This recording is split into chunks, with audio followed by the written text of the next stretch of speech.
Hey y'all, thanks for tuning into the Peace Podcast.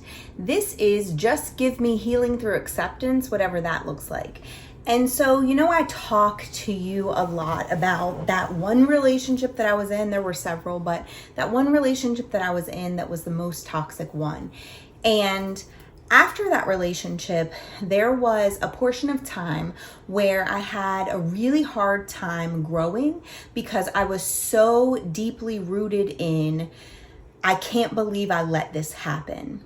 And because I was so deeply rooted in that, came all of the shaming and blaming and guilting, and maybe he was right, and perhaps I'm not good enough to have this thing that I want, and maybe I am moving through life in such a way that these are the type of people that I deserve. Maybe I'm not the best version of myself that I could be. Maybe I'm not doing the things that I think that I'm doing. And I sat in that for quite some time. And what happens in that space is you start to detest yourself instead of accepting yourself.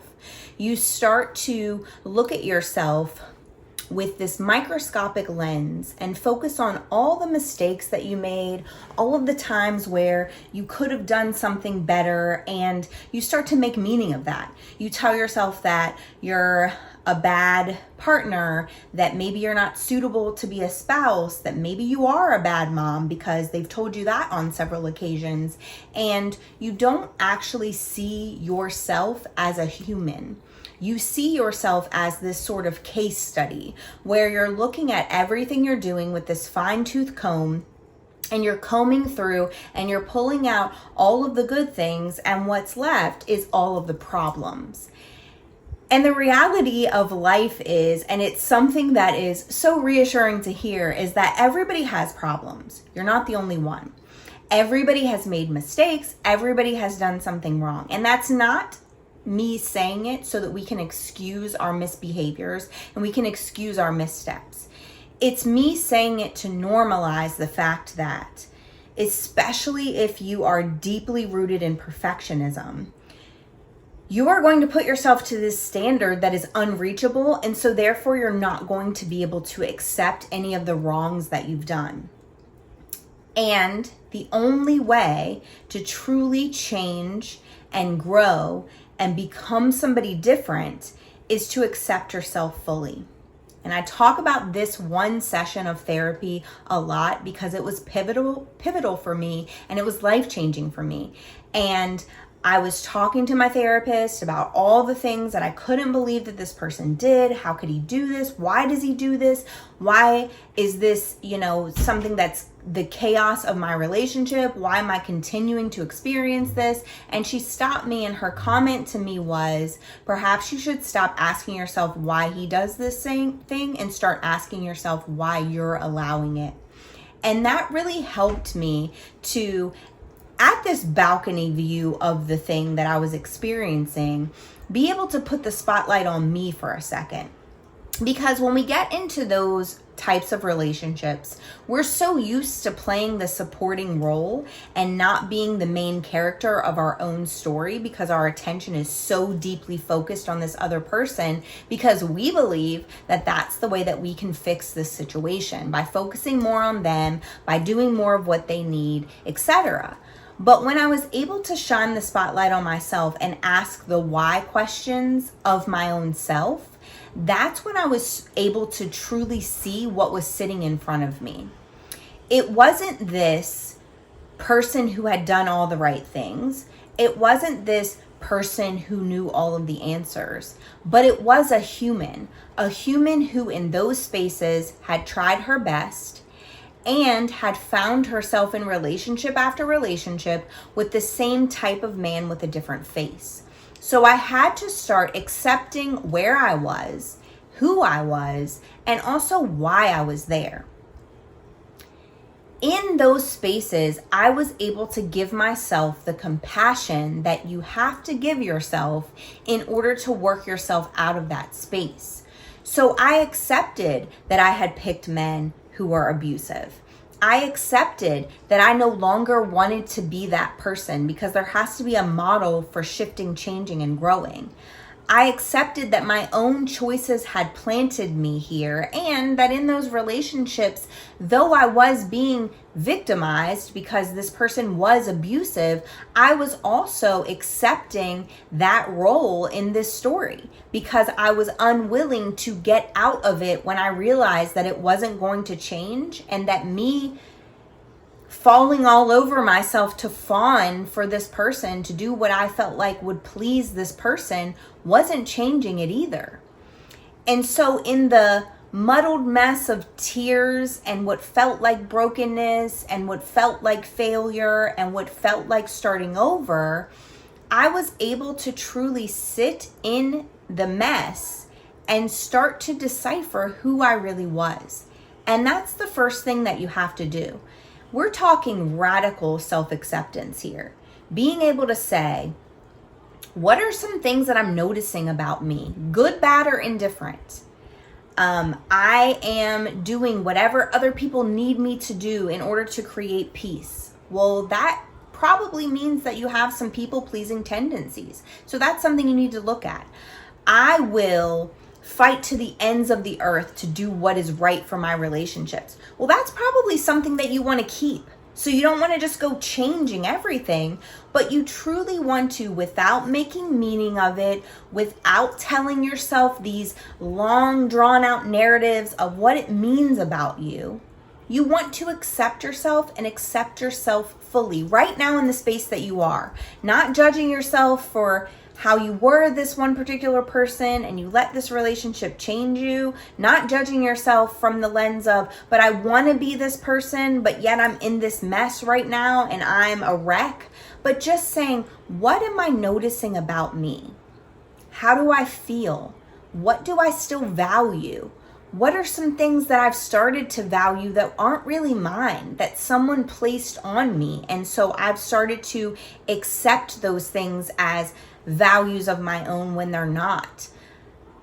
And in that space, you start to fully understand yourself, but you're able to say, well, that's interesting, and I see how that could exist, and I understand her now. I understand this version of me. It is a long process. It's not something that you're going to be able to just snap your fingers and do overnight. Otherwise, everyone would just be healed and no one would be trying to change, because it would just be this easy thing to do. Snap your fingers and you're good. But that's not the way this works. And the reason that it doesn't work that way is because there are so many layers to this thing. You might notice, for instance, that you have tried to do everything to make everyone else happy, and it's built resentment in you, and you hate the things that you used to love because those things just feel like another thing that you have to do because you've been doing all of these things for everyone else. And then you might notice that that is a people-pleasing behavior. And you might not necessarily need to diagnose yourself with any of these titles like codependent or narcissistic or any of those things, but you might be able to say, okay, those are definitely people-pleasing tendencies. I wonder where that came from. I wonder why I feel like I need to make everyone else happy at the expense of myself, because I feel like that's the ultimate peace, to experience it externally while my inside is chaos. And what you'll start to uncover when you start to ask yourself, I wonder why I'm that way, is that there's probably something that happened in your early years, in those formative years, where you started to take on that role, even though no one expected it from you or told you that you had to. But it was like this internal thing that got some external reward. The more I try to create peace in the external circumstances, the more I'm able to function in those places in certainty. I know that when it's chaos outside of me, when I do these certain things, then it creates a level of safety for me and certainty for me inside of those spaces. If dad comes home angry, I can just tell a joke, because when I tell a joke, that makes him laugh and now he's going to be calm. If my parents are arguing, then I can show them this grade that I got, and maybe that will deflect the situation or diffuse the situation onto this grade as opposed to their argument. And what that does is it creates a pattern, and then it creates a habit, and then it creates a personality trait that you can change, but that does start to follow you into your relationships as you progress into romantic relationships and friendships. So when you get curious with yourself, accepting where you are right now, understanding why you got there, that's when you can really start to say, okay, I can transform this thing brick by brick, layer by layer, into either the her that I was before this started, which I hate to be a spoiler, but 9 times out of 10, you can't go back to her because she didn't know the type of trauma that you've experienced at this point. But instead of going back to that version of yourself, you can pick the things that you loved about that version of you, and then pick the things that you want to become, and you can start to transform yourself and change yourself into that person. Now, what will happen initially, which is what always happens when anything is in the process of changing or transitioning, it's going to be really hard to fully accept yourself, and it's going to be really hard to overcome your resistance to that self-acceptance, because our natural internal dialogue is to judge and chastise ourselves for the things that we allow to happen, especially if you're somebody who is progressing toward growth. Now, there are those people, and if this is you, you're probably not going to resonate with what I'm talking about right now, but there are those people who want to be victims and want to victimize themselves and fall into a place of victimization because it's easier to play the victim than to stand up on your own 2 feet and to try to transform your life. So if you're victimizing yourself and if you don't feel shame because everybody has done something to you, then this video is probably not going to help you, because you have to have first decided that you want to change and that you're going to change. And if you haven't decided that, then you're certainly not going to be able to go through the process of change. Accepting what's in front of you is also accepting that you aren't the victim of your story, that there are places where you were victimized inside of your story, especially if you were in an abusive relationship. There's no victim blaming or shaming going on here. But there is an opening of the eyes and a realization that no matter what has happened to you, you're in the driver's seat. You are the main character of this life that you're living. You and God are the two beings intertwined to write the story of this life. Him writing it, you enacting it. And so if you're not in a place where you believe that you're at this stage in life and you're going to make some changes and you're willing to accept accountability for what has happened that you caused, and you're willing to accept responsibility for enacting a new plan to transform, then you're going to stay where you are. But if you're ready to do that, then this is how you make that happen. The first step is truly accepting. So when you start to feel that resistance, when you start to say, oh, it's really hard for me to see myself through this lens, you can overcome it by being gracious to yourself, by giving yourself the level of grace that you would give the people around you, and by having self-compassion. You can say, if it's really hard for you, if you're really having a hard time with the resistance of accepting yourself and where you are, you can say to yourself, well, if this were a friend, how would I feel about her? And what would I say to her? And if you would be just as harsh to her as you're being to yourself, then maybe your self-acceptance journey needs to start with the narrative that's inside of your head. Is this how I truly feel like people who are in a state of disarray need to be spoken to? Or is this the way that I was spoken to as a child, and so therefore I speak to other people that way? You might need to start there, because if the narrative in your head is brash and harsh and condemning, then it's probably not going to shift to some sort of change. To have true self-acceptance, you do need to accept the emotions that you're feeling right now too. And so you have to have the softness with yourself to allow yourself to be hurt. You have to have the softness with yourself to allow yourself to understand that you were a victim of certain things. You have to have the softness with yourself to allow yourself to actually feel the anger, frustration, and all the emotions that you've pushed to the wayside. And also, you might have to give yourself a little bit of the tough love later that you know that you would give a friend too, where you say, okay, yes, that happened to you, and here's where you are right now, and you can do this. You are capable of more. You don't have to sit in this. So it's realizing what that little internal version of you, the little girl or the little boy that's inside of you, needs right now. Does he need the tough love, or does he need the compassion? And meeting yourself with that when you start to feel resistance will help for your wall to break down, because the resistance that you're feeling is really truly defensiveness.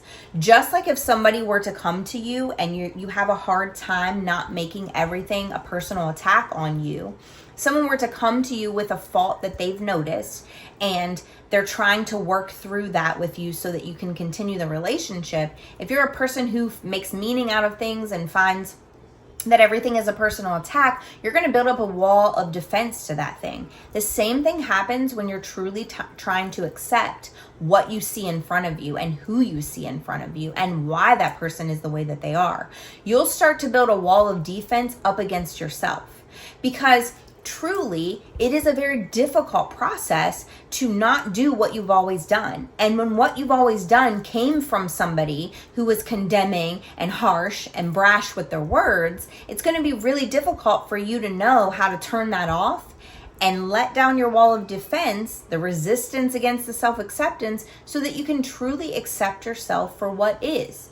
If you're the type of person who, in this season of your life, doesn't want to work out every day, doesn't like to go to the gym, and you only were ever doing it to impress other people with the way your body looks, and you would prefer to do some yoga and take a walk, there's nothing wrong with that. And perhaps maybe one day you'll make it back to the gym, but for right now, you accept the fact that you hate it, and you're okay with that. And you allow yourself to like the things you like right now, to want to do the things you want to do right now, and to be okay with it.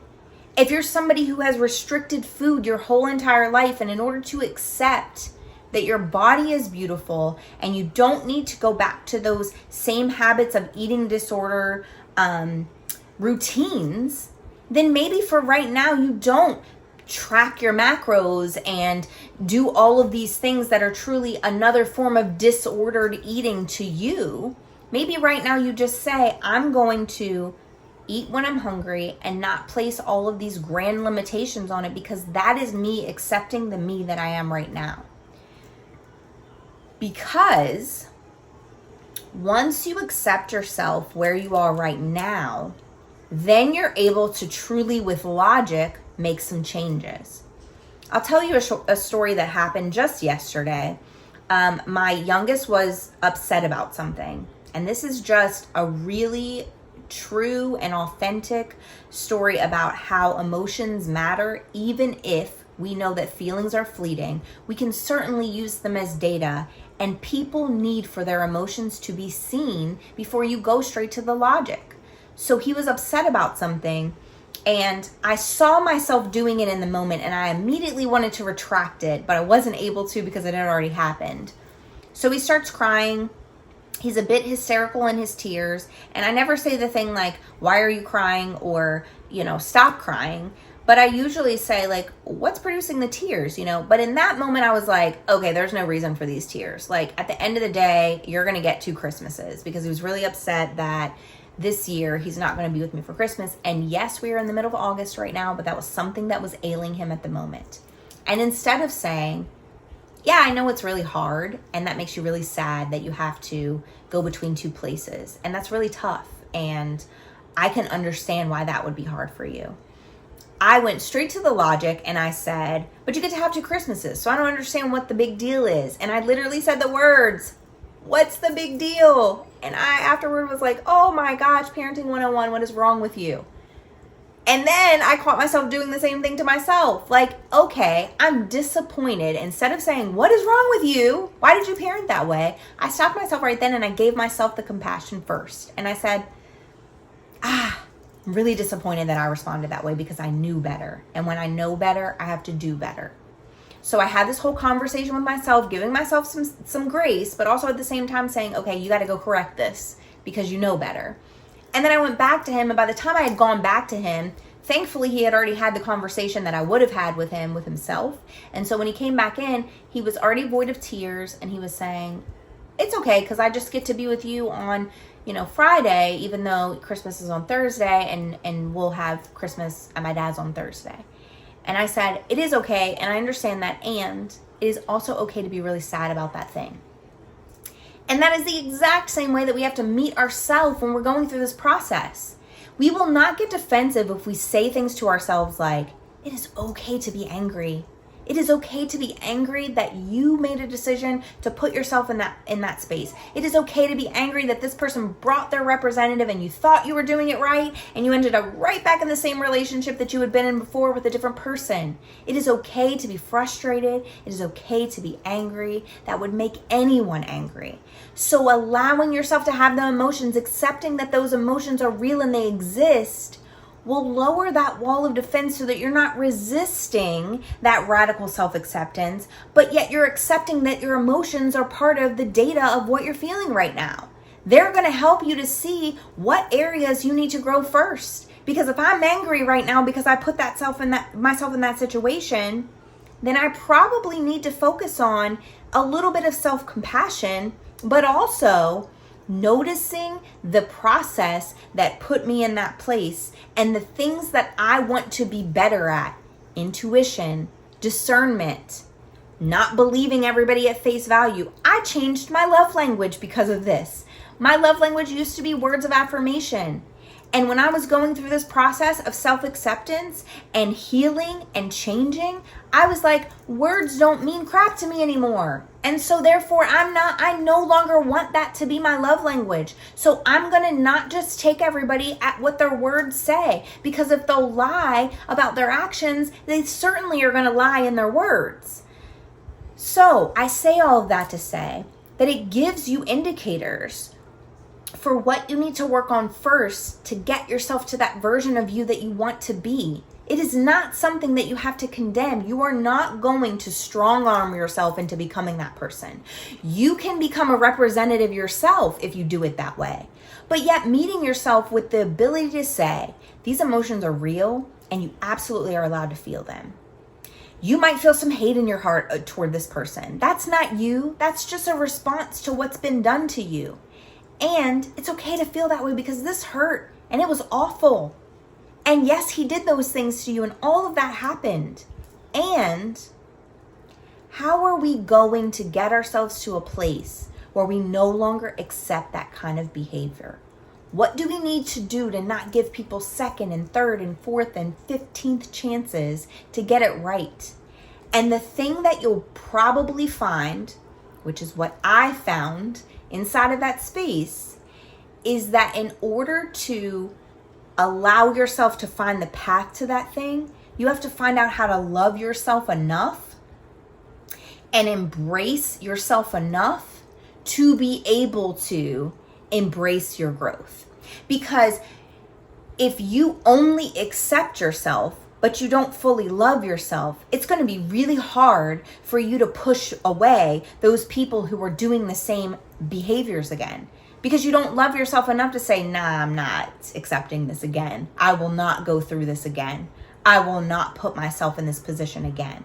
You're going to be like, well, maybe, like I accept that I was here at that point, but maybe this person is a little different. They're not different. They're the same behaviors with a different face.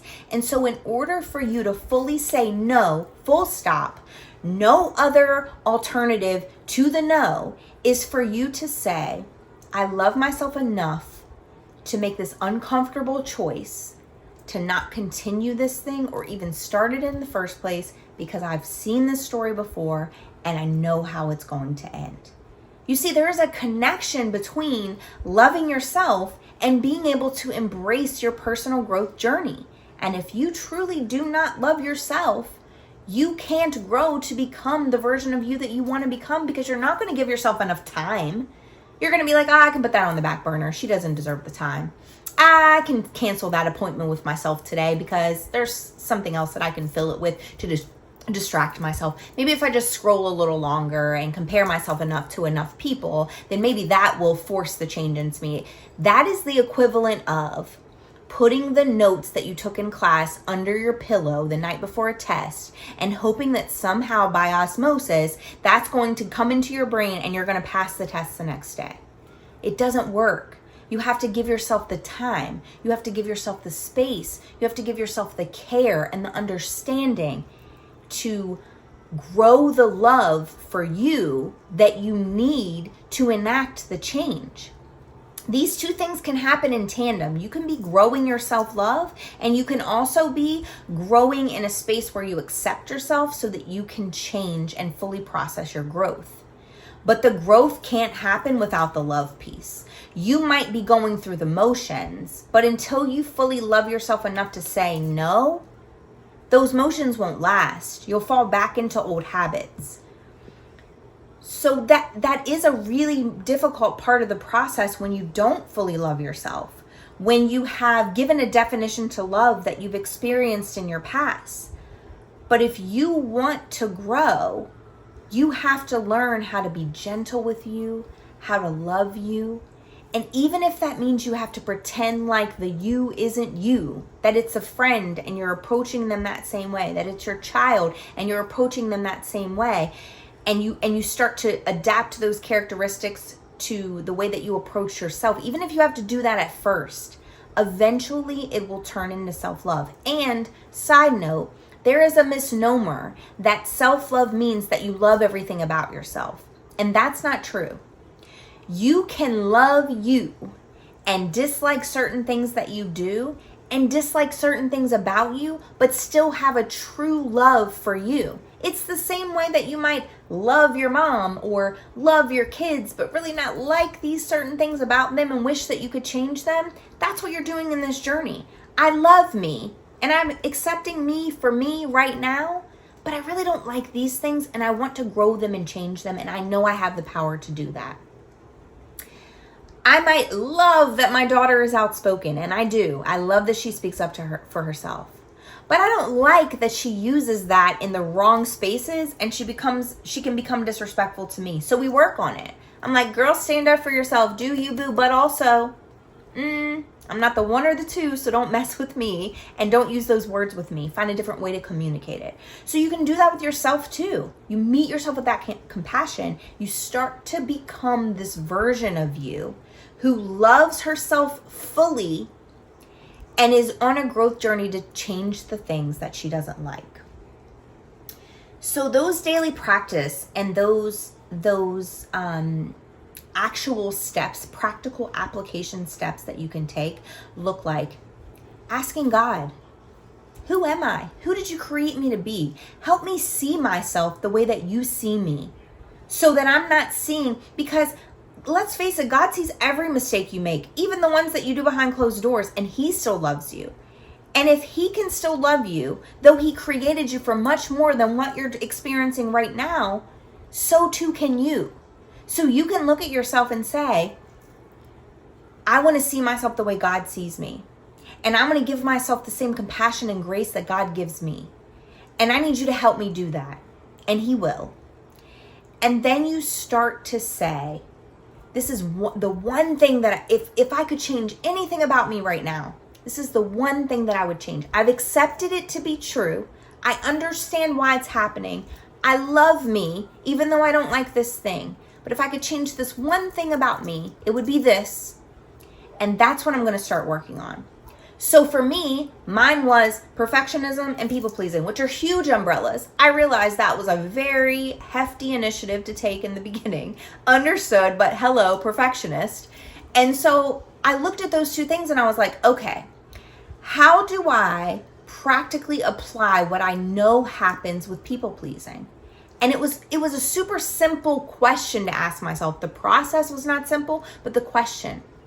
I would do this after every decision that I made. I would say, did you do that for you? Or did you do that for them? Did you abandon you to do that for them?